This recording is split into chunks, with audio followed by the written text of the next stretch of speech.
de tudo para ter o filho novamente por perto. O filho está no Japão, vítima de maus tratos. Deixa eu ver mais uma reportagem com a Alicia Manjavac aqui, ó. Olho na notícia. Ele diz categoricamente que não quer voltar para a mãe, entendeu? Só que também, assim, não sei como que tá a cabeça dele, não sei se ele lembra de mim ou não, porque são praticamente 6 anos, né? Então, assim, a gente fica apreensivo, né? Não sabe o que se passa na cabecinha dele, né? Mais de 6 anos. É esse o tempo que este pai não vê o próprio filho de 9 anos. O sofrimento começou depois que Eduardo se separou da mulher quando os dois moravam no Japão e resolveu voltar para o Brasil. Desde então, ele não conseguiu mais falar com o menino. Quando eu quis retornar ao Brasil, ela não quis me dar os documentos dele. Então, como ela é mãe, tem seus deveres também. Eu deixei ele com ela e voltei ao Brasil. Só que aí, a partir desse momento, ela sumiu. As únicas notícias que Eduardo conseguia eram dadas pelos familiares da ex-mulher, que moram em Campo Grande, no Mato Grosso do Sul. Desesperado e tomado pela saudade, em 2007, Eduardo entrou com esta oferta de pensão para tentar localizar a mãe do filho dele. Mas a tentativa foi em vão, né, Eduardo? A gente tentou, mas ela não foi localizada no Japão. E aí vocês fizeram o quê?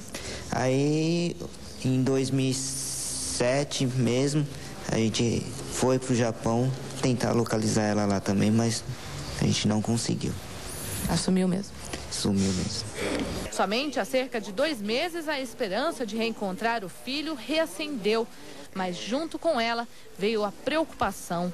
A criança está vivendo em um abrigo para menores porque foi vítima de maus tratos da mãe e do atual namorado dela. A gente liga no abrigo, eles só falam, o Fábio está bem, o Fábio está ótimo. Aí a gente manda e-mail para o consulado responde a mesma coisa, ele está bem de saúde, vocês aguardem. A luta agora é para conseguir a guarda do filho e trazê-lo ao Brasil.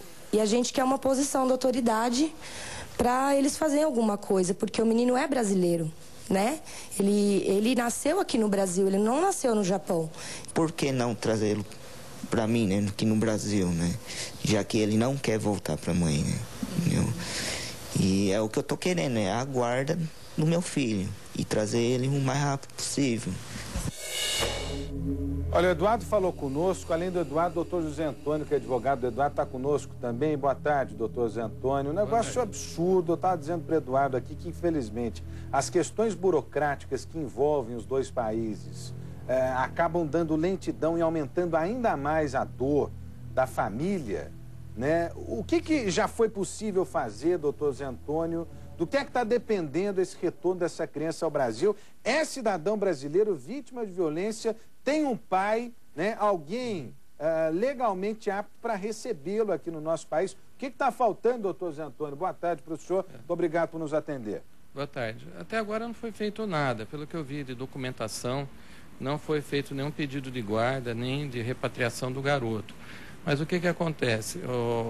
O menino, ele é brasileiro, filho de brasileiros, e está no Japão. Tecnicamente, quando você vai pedir a guarda de uma criança, você tem que ir onde está o domicílio da criança. Mas, devido à inviabilidade geográfica, que são 12 horas de diferença só de fuso horário, a gente vai estar entrando aqui pelo Brasil. A gente vai pedir a guarda pelo Brasil, na comarca nossa mesmo, só que a gente vai fazer um pedido subsidiário, que seria o seguinte: no caso do juiz não entender que aqui seja a comarca certa que pode ocorrer, a gente pede para que se remeta os autos via carta rogatória e que se instaure o processo no Japão com um defensor lá e manda todos os documentos dos autos. Mas até agora realmente não foi feito nada. O Eduardo procurou a defensoria, a única coisa que tem é um processo lá de oferecimento de alimentos. Que era para tentar uma estratégia para poder tentar localizar a mãe desse garoto, que depois foi localizada da pior maneira possível, né, doutor Zé Antônio? Sim, realmente. Sendo denunciado ao lado do companheiro por agressão contra essa criança inocente que nada tinha a ver com isso. A gente pede aqui a sensibilidade das nossas autoridades.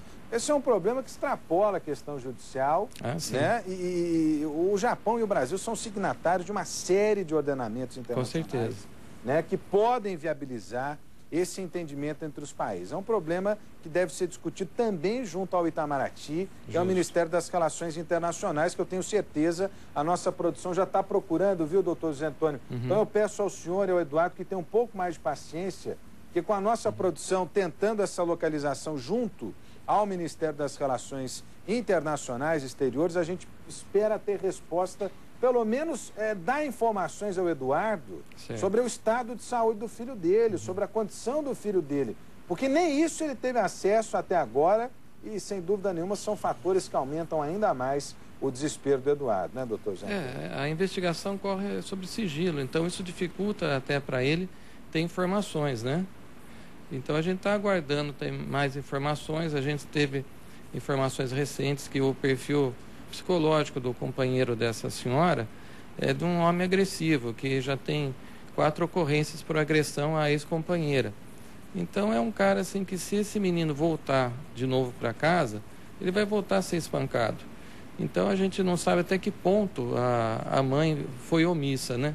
Se ela sempre permitiu esse menino ser espancado ou ela tem medo do companheiro, né?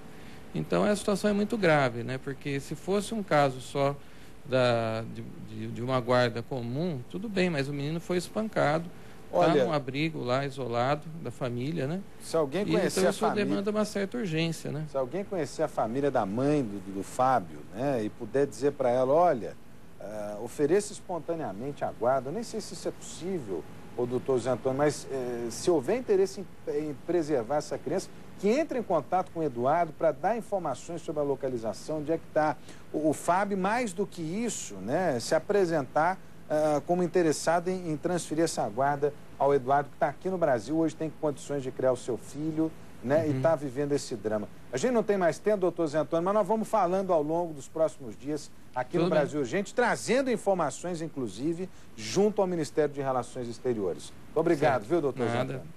Tá, obrigado. O Eduardo também que falou conosco aqui sobre esse caso gravíssimo, gravíssimo, porque só quem está vivendo na pele é que sabe, né, como dói uma distância entre um filho e um pai, nesse caso pior ainda, né, sabendo que o filho está sendo vítima de maus tratos. Olha, sem tempo para mais nada.